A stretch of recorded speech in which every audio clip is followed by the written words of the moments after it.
Vamos a dar inicio. Genoveva tiene unas palabras preparadas sobre los públicos a los cuales podría convenirle leer este libro. Es un público muy amplio, pero igualmente pensamos que esto puede abrir un poco el debate para conversar sobre ese tipo de públicos, los intereses que guarda este libro. Entonces, pues bueno, vamos a comenzar por ahí, si te parece bien. Bueno, muy bien, bienvenidas de nuevo. Fíjense que al ser un libro que está escrito a varias manos, tiene una gran cantidad de público, ¿no? Y quisiera entonces referirme al público curioso. Ese es como el centro de lo que de lo que va a ser mi presentación. Entonces, la parte central, digamos, el eje del libro es discutir una cosa muy importante. Discutir que, a diferencia de lo que se ha sostenido por mucho tiempo en relación al espacio público, que digamos ahora justo que vamos a entrar a las campañas, que la cultura deliberativa es como el centro y casi lo único que prevalece en las campañas, y no es así. Lo que nosotros queremos decir en nuestro libro, o de hecho estamos diciendo en nuestros libros, es que el componente emocional de la política es un componente sustancial de la cultura deliberativa. Es decir, que todas las cosas que a lo mejor son nombradas de una manera negativa en el espacio público, pues en el caso yo creo que de México, pero de toda América Latina y aún de países desarrollados, las emociones tienen una parte central en entender lo que es la esfera pública. O sea, eso es lo que digamos, esta es como la tesis central del libro. Entonces, las lectoras y los lectores curiosos, pues a lo mejor se les antoja saber cómo el escándalo es una puerta, digamos, una puerta que se abre al debate público en México, sobre todo en estos finales del siglo XX, y que el escándalo entonces, por ciertas cosas, como por ejemplo el escándalo de un hombre muy corrupto, como puede ser el Negro Durazo, abre el espacio público a eso. También un poco saber cómo es posible que un personaje como Donald Trump, o sea, quien pudiera estar interesado o interesada en ver cómo un personaje como Donald Trump es capaz de llegar a la presidencia de un país tan importante, ¿no? Y no con un argumento, sino con el manejo de las emociones. En particular, el capítulo que escribí yo es para las y los interesados en la historia de la prensa, digamos, de la prensa más influyente de los últimos 30 años, 45 años, que es mi primer avance de una investigación mayor que estoy haciendo sobre la revista Proceso, que es el semanario político más importante de los últimos 40 años, ¿no? Y su relación con el poder. Entonces yo descubrí, y de eso trata mi capítulo, cómo reflejan a un presidente que es su villano preferido, o sea, Carlos Salinas de Gortari, de estar en lo máximo de su poder hasta ser una caricatura, un muñequito vestido de preso, de preso y también de chupacabras que se vendía en los cruceros. O sea, ¿cómo puede ser eso? Y si ustedes se fijan, es el escándalo manejado en una revista muy seria, ¿no? Fue portada, ¿no? Estos muñequitos que se vendían junto con las máscaras y todo esto. Y esto no es exactamente un argumento que podría esperarse en el espacio público político, sino un elemento de esto, lo que estamos diciendo, ¿no? También, pero esto no solo pasa a finales de siglo, también pasa a principios de siglo, y entonces también es un libro para historiadoras, historiadores que quieran ver lo que pasaba en la prensa y en los debates políticos digamos, inmediatamente después de la Revolución, ¿no? Entonces, el espectro temporal que tenemos en el libro, pues es muy amplio, porque si se fijan, empieza con el siglo y termina, digamos, hablando de las elecciones. Yo creo que el último capítulo es el más reciente, el de Donald Trump. ¿Cómo se usan las redes sociales en política? Y cómo se usan no solamente pues no para argumentar, sino para denostar, para usar las emociones, para convencer a través, diría yo, de nuestro cerebro reptílico, ¿no? Del más primario, del más primitivo, como del que respondemos. Y eso es. Entonces, si se fijan, si son historiadoras o si quieren, digamos, si son políticos o si son sociólogos o sociólogas, pues, o si quieren saber cómo se usan, no quiero decirlo así, pero tal vez es la manera de decirlo, se mal usan las redes sociales para construir la imagen pública, o cómo funciona o cómo puede funcionar el discurso de un semanario político tan importante como el de la revista Proceso, pero, y como para cerrar en esto del lector de la curiosidad, hay un capítulo muy especial. Es un capítulo que refiere a un acontecimiento, a un suceso de nota roja, que conmovió a la ciudad profundamente, ¿no? Entonces, y que muestra, porque las crisis, las cosas extraordinarias dentro de la esfera pública nos muestran, como nos pintan de cuerpo entero, lo que, digamos, la característica específica de esto. Y me refiero al capítulo de la tamalera, ¿no? Esta mujer que en el mítico, no, es un libro divertido, eso es lo que yo me quiero referir. O sea, sí es un libro riguroso, pero si ustedes recuerdan, porque eso permaneció mucho tiempo como en el imaginario social de los habitantes de la Ciudad de México, ¿no? Entonces, ¿cómo una mujer, cómo una mujer mata a su pareja y la convierte en tamales, ¿no? O sea, ese es el mito. Entonces, lo interesante del artículo sobre la tamalera es que justamente es un análisis muy profundo, con perspectiva de género, que nos dice, o sea, qué hay de cierto, y que fue toda una construcción patriarcal en los medios de comunicación de ese caso en particular. Entonces lo desdobla muy bonito, creo yo, ¿no? Lo desdobla, empezando sí en el mito, pero extendiéndose a un análisis muy profundo. Entonces, esos son, ¿no? Y también podría ser que alguien que quisiera iniciarse en el espacio público, le sería muy interesante leer este libro para de una vez por todas saber que las emociones son parte integral de la cultura deliberativa en México. Muchas gracias.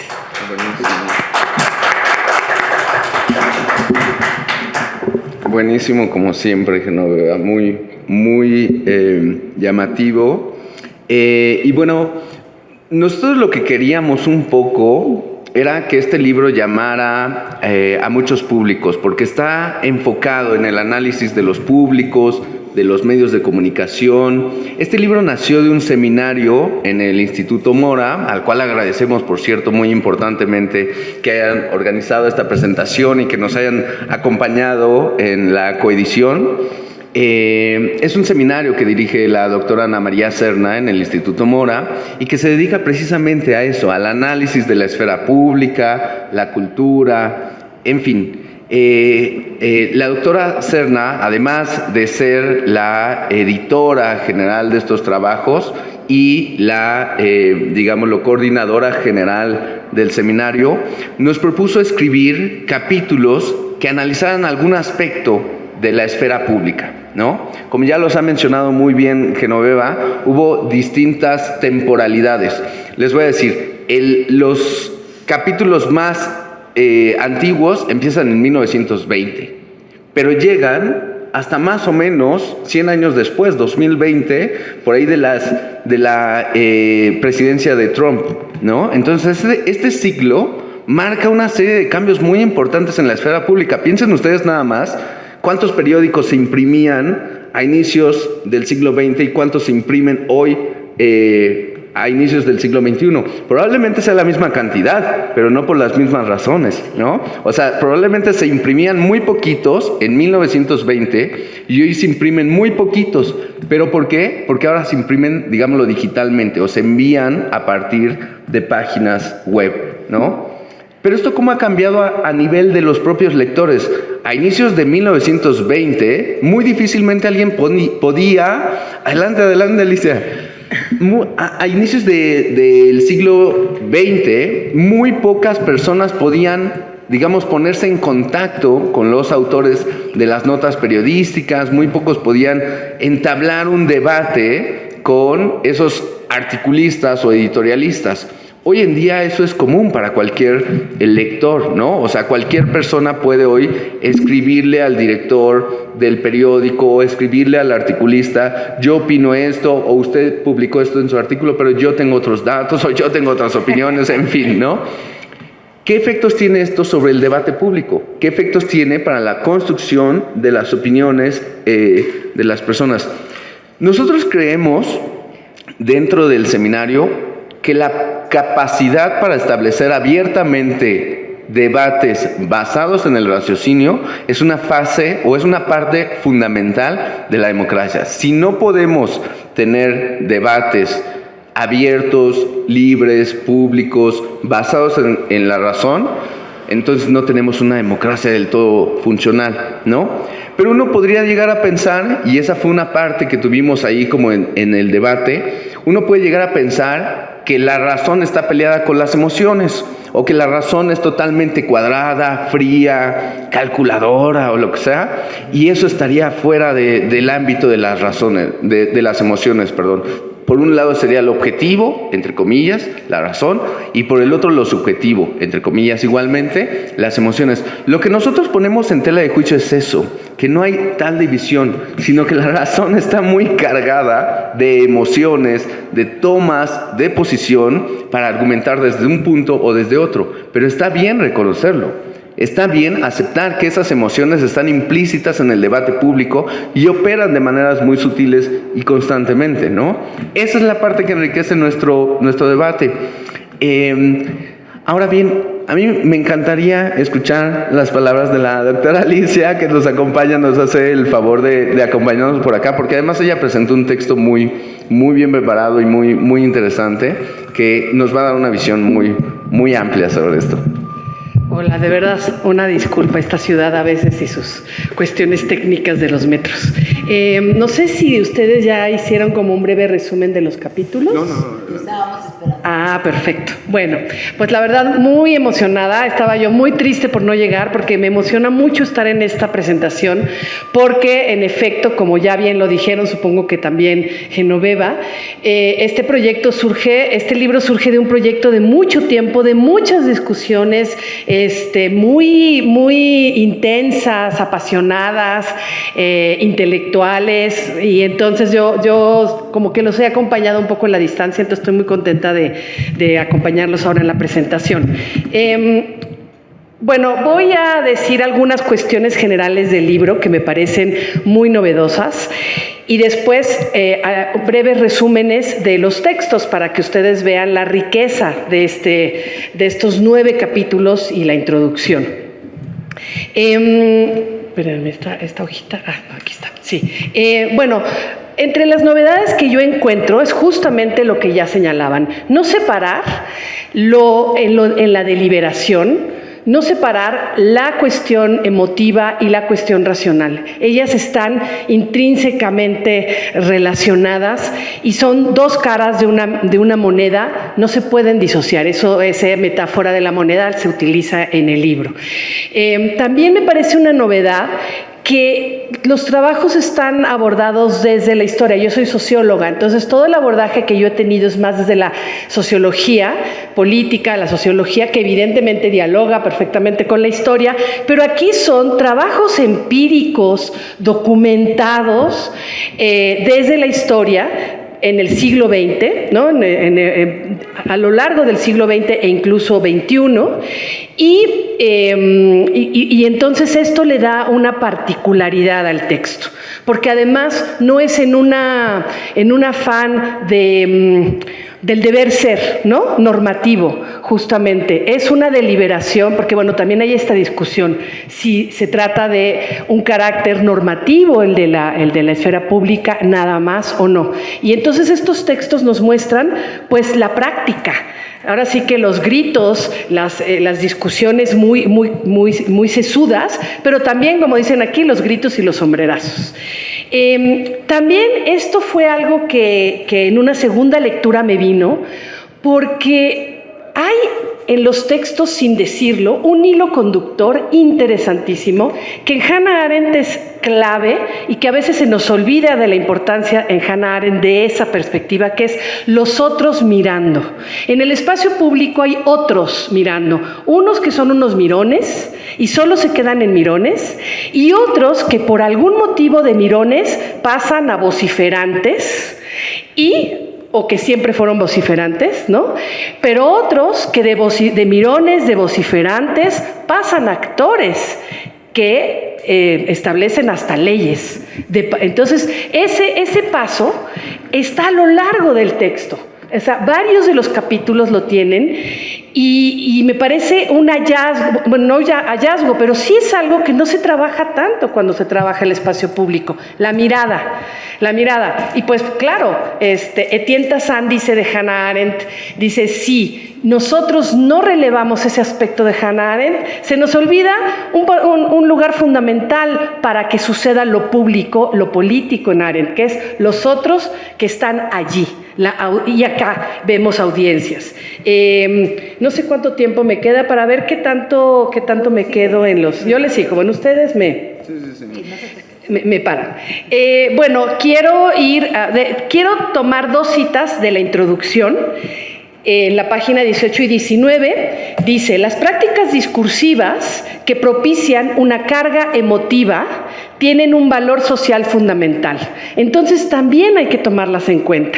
Y otra cita al final de la introducción, que me parece que ese párrafo, no lo voy a leer todo, sintetiza mucho de toda la discusión que ustedes tuvieron, que de verdad es un libro muy discutido y eso da mucho gusto y muy coherente, ¿no? Bueno, no coherente, porque parecería justo lo contrario a lo que ustedes están diciendo, muy bien armado, pues. La cultura deliberativa, dice la introducción Ana María Serna, requiere un diálogo público, racional, argumentado y construido en torno a la persuasión. Eso no se discute, claro que no se va a negar eso, sería una locura hoy en día negar esa dimensión.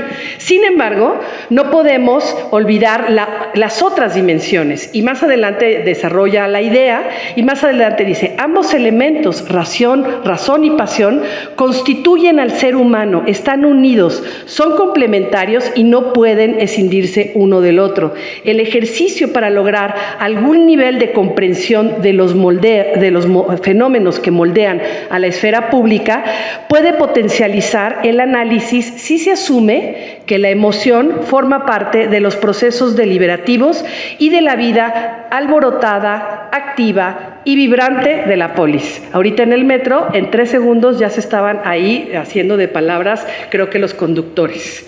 De no sé qué pasó. Bueno, voy a ir muy rápido, no voy a leer todo lo que traigo de cada uno de los capítulos. Son 9 capítulos, 8 capítulos. El primero, de Ariadna Guerrero Medina, discusiones de hombres decentes y con agallas católicos contra gobiernistas en la década de 1920 en México. Aquí va a exponer 2 controversias para mostrar que el papel de los espectadores, de las audiencias, es muy importante. Son 2 debates que sostuvieron militantes católicos muy reconocidos por un lado y defensores de los gobiernos de Álvaro Obregón y de Plutarco Elías Calles por el otro. Son católicos organizados y la Federación de Sindicatos Obreros del Distrito Federal pertenecientes a la CROM. Y ella lo que hace en el análisis es en los años 21 y 26. Y lo que de todo el análisis dice, parecería que lo que menos interesaba era escucharse. Realmente lo que interesaba era plantarse para que otros miraran, primera cosa, y para que hubiera un público, espectadores, audiencias vociferantes, ¿no? Y entonces ahí se jugaba, ella lo dice muy claramente, un aspecto dramatúrgico, que también hay muchos autores que dicen que para estudiar el espacio público no podemos dejar de lado la dramaturgia, cómo nos colocamos y nos exponemos en lo público, ¿no? Por ejemplo, Erving Goffman es alguien que diría algo en esa línea. El texto de Eric, que está por acá, espero haberlo entendido bien, El escándalo como lección política, Manuel Gamio, Puig Casaurang y Plutarco Elías Calles en 1925, a Eric le interesa el escándalo como objeto de estudio enmarcado en la noción de complejidad del acontecimiento. Ese es también un poco nuestro diálogo.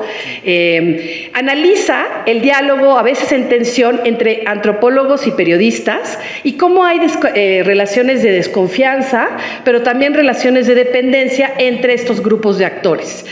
El estudio se centra entre mayo y junio de 25, un momento en el cual entre Gamio, Plutarco Elías Calles y José Manuel Puig Casaurang,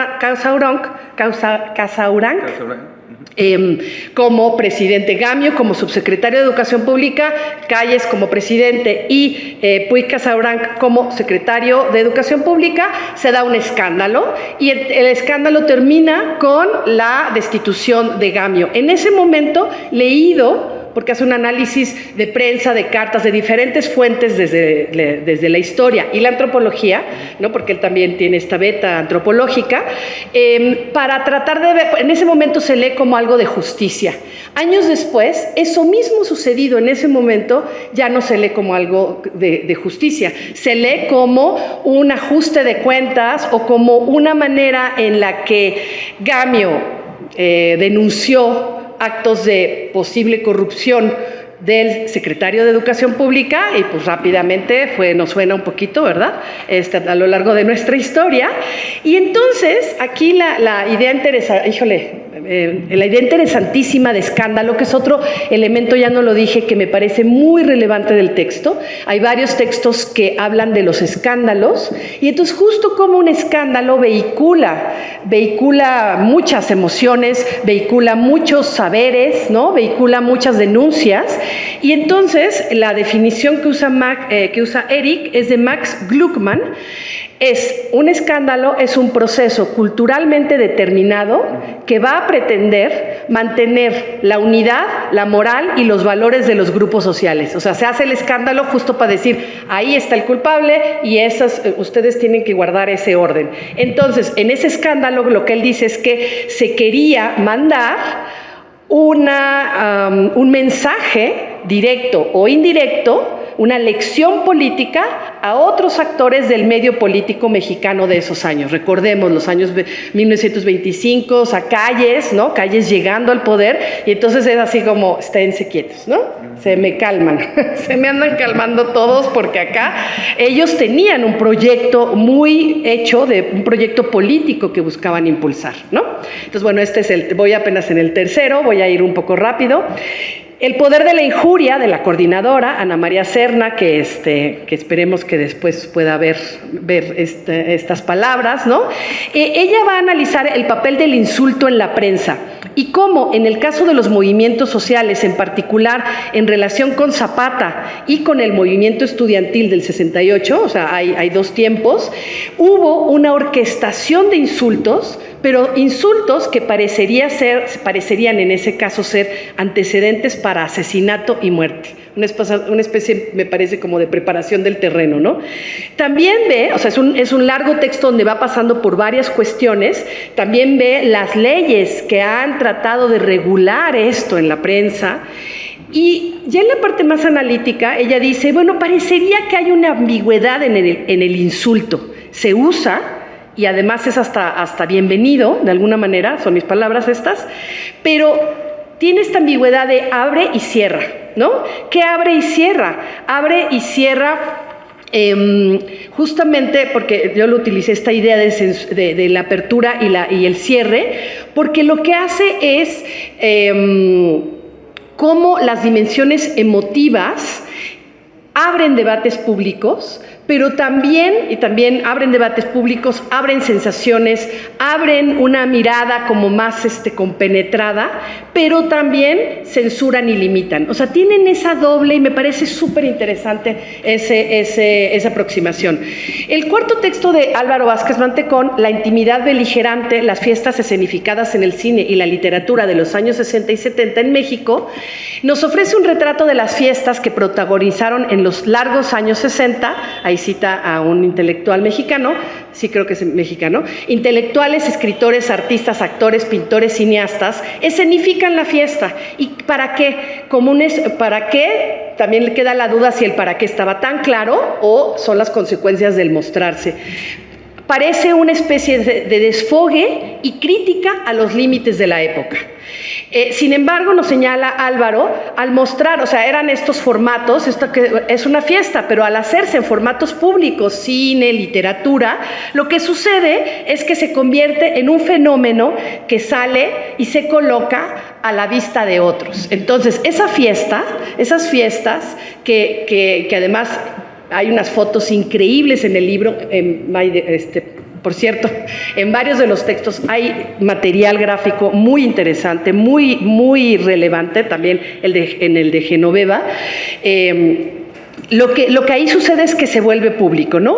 Entonces, dice Álvarez Mantecón, lo que sucede es que hay una representación de esta fiesta que intenta ser crítica con un orden hegemónico. Al final dice, la verdad es que visto desde hoy y comparando con otros sucesos, como el 68, por ejemplo, pues la transgresión que se mostraba allí fue relativamente limitada, ¿no? Como que termina con eso su texto como curándose en salud, como diciendo, pues sí, pero no era para tanto, ¿no?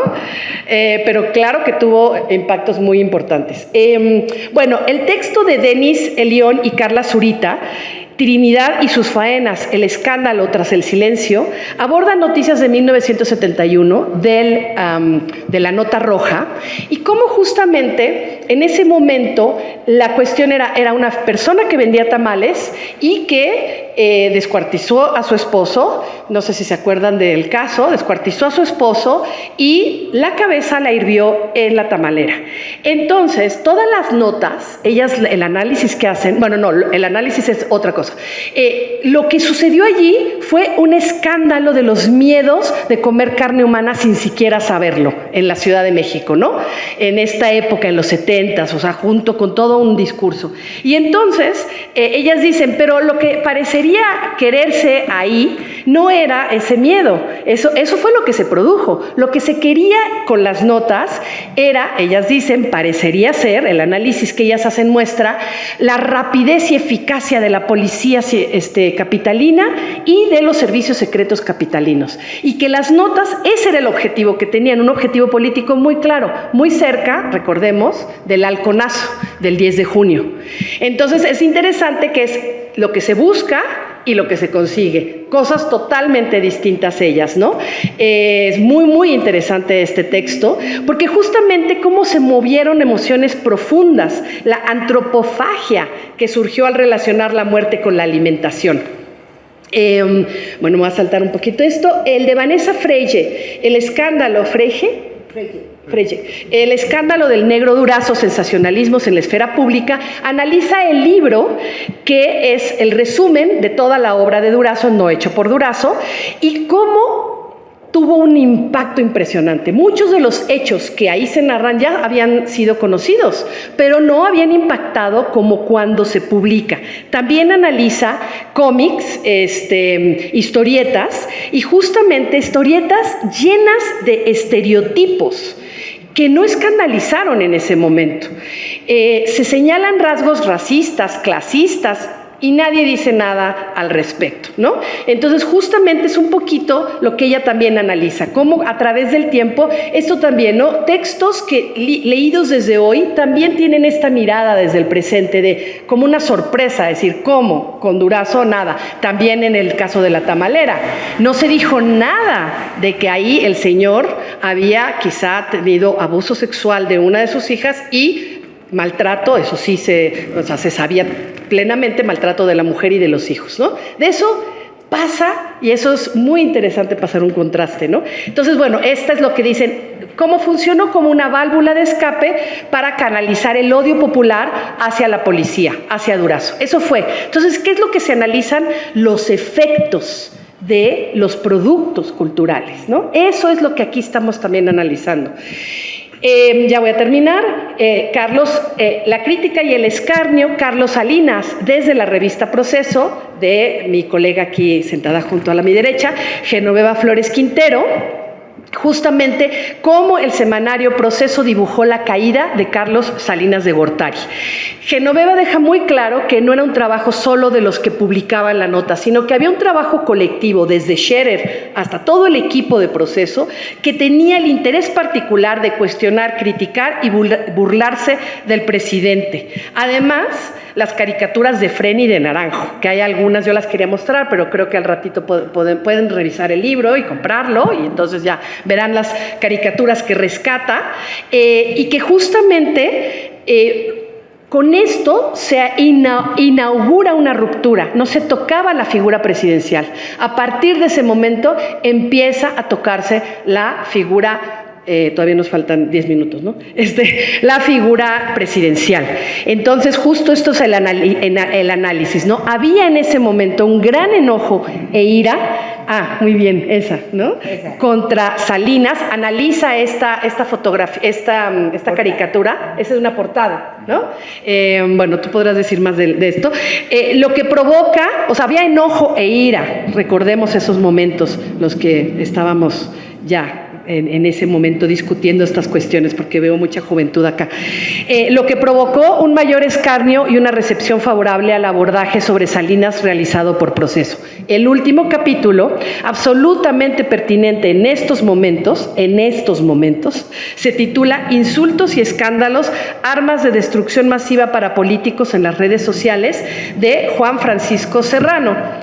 Como se puede ver a lo largo del libro, y Serrano lo confirma, insultos y escándalos siempre ha habido, pero la cuestión de las redes sociales lo que van a hacer es potenciar con dos cuestiones que tienen las redes sociales, la inmediatez y la magnitud, ¿no? Y ahora el término que se está utilizando de la aceleración, ¿no? O sea, la cuestión de la aceleración también es algo que se está trabajando en las redes sociales, sociodigitales.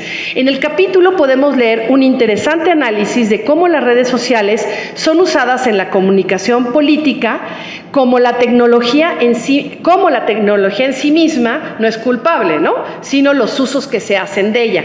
Y Serrano desarrolla conceptos interesantes en todo el texto, hay unas gráficas muy, muy buenas, y se pregunta por la relación que debería existir entre Internet y la democracia. ¿Debe o no restringirse Internet? ¿No? Que todavía pues estamos en esa discusión hasta dónde. Pues ya ven Assange, ¿no? Ya lo tenemos ahí, esperemos que lo dejen libre y que no vaya a Estados Unidos. utilizando el foro para dar el punto. Pues sí, mi punto de vista, Alicia Márquez Murrieta, de nadie más, no sé quién más, pero el mío. Se trata, afirma el autor, de un asunto de responsabilidad personal, de discernimiento. Ante esta pregunta de si se debe restringir el Internet, él dice, pues hay un asunto de responsabilidad personal, hay un asunto de discernimiento personal. Y yo añado, creo que él también un poco lo tematiza, que es muy importante una cuestión de la educación tecnológica, ¿no? O sea, que la educación tecnológica, y las escuelas lo están haciendo. Tengo un hijo de 16 años que justo les están diciendo, a ver, ¿no? O sea, ahí está, usémosla. Y aprende a discernir entre el TikTok y, bueno, por ejemplo, entre los TikToks, ¿no? Hay que discernir. Entonces es un asunto de educación digital y de los usos de la tecnología. Y bueno, pues yo aquí me encantaría seguir hablando de este maravilloso libro, pero ojalá los haya yo invitado a comprarlos. Y pues no lo veo aquí, pero ahorita pasan. Aquí está, pero para venta en el Instituto Mora. Por favor. Todavía creo que nos quedan unos minutos. Unos minutos para, a lo mejor para, bueno, un aplauso. Acá. ¿Pero vas a decir algo? No. Si tienen una pregunta. Bueno, si les parece bien en lo que preparan las preguntas maravillosas que nos van a hacer, yo sí quiero agradecer a la doctora Alicia Márquez por esta lectura tan puntual, tan analítica y tan comprensiva de cada uno de los capítulos.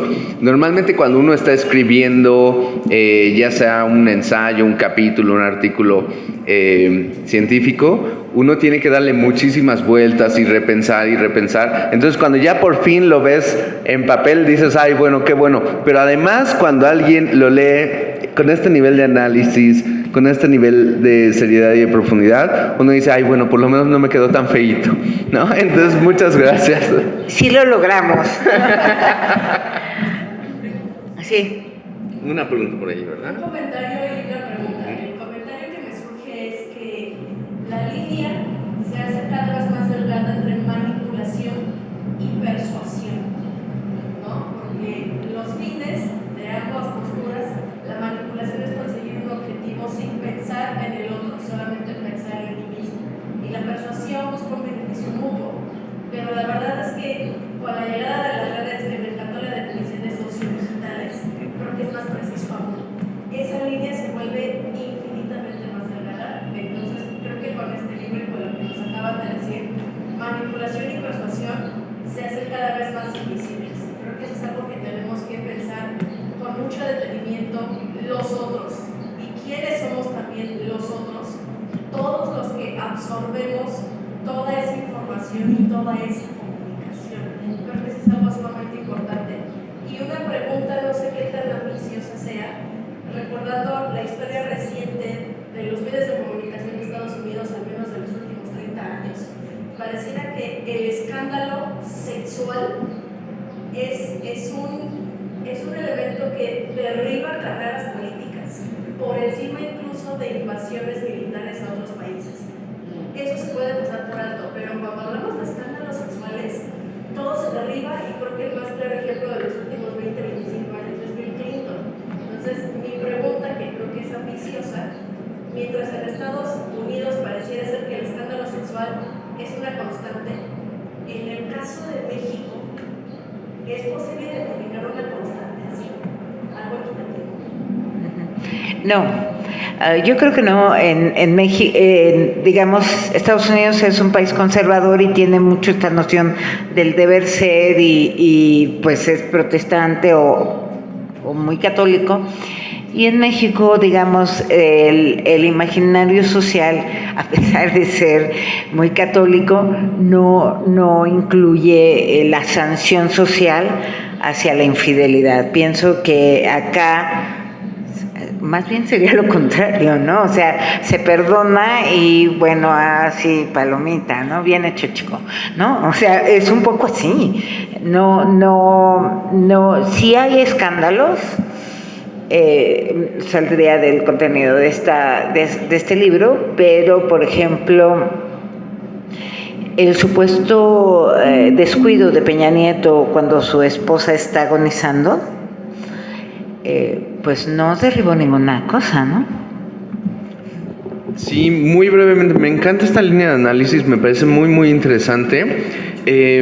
Yo nada más lo que ahí pensaría en matizar un poquito es qué tanto se vinculan este tipo de escándalos sexuales que podrían destruir carreras políticas con diferenciaciones al interior de los escándalos. Es decir, si hay un escándalo provocado porque un político heterosexual fue infiel con otra mujer distinta a su esposa, quizás el escándalo sería de un tipo, pero si fuera con otro hombre, el escándalo sería de otro tipo, las consecuencias serían de otro tipo, en fin, habría ahí como otros elementos para darle matiz.